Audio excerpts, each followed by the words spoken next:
अस्सलाम वालेकुम दोस्तों, आपको मेरे प्यारे भाइयों बताते चलें कि रावलपिंडी के बाद पाकिस्तान के अगले बड़े शहर में कब बसंत होगी और कौन से शहर में बसंत मनाई जाएगी। तो वीडियो के अंदर आपको मुकम्मल आप लोगों को तफसील आप लोगों को मिलेगी।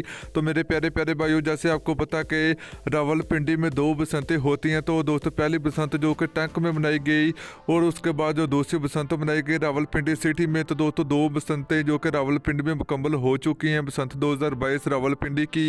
तो अब पाकिस्तान के दूसरे शहर में बसंत मनाई जाएगी। तो दोस्तों, वो दूसरा शहर होगा गुजरांवाला। तो दोस्तों, गुजरांवाला में 25 फरवरी को बसंत होगी, 24 और 25 फरवरी को बसंत होगी। तो दोस्तों, जो 25 फरवरी आएगी वो जुमे वाले दिन होगी और जो जुमे रात वाले रात को ये बसंत मनाई जाएगी, नाइट बसंत। तो दोस्तों, ये थी पाकिस्तान के अगले शहर गुजरांवाले की बसंत का शेड्यूल के पाकिस्तान में दोस्तों बसंत 2022 का जो शेड्यूल है कि गुजरांवाला में बसंत 24 और 25 फरवरी को मनाई जाएगी, जुमेरात और जुमे वाले दिन।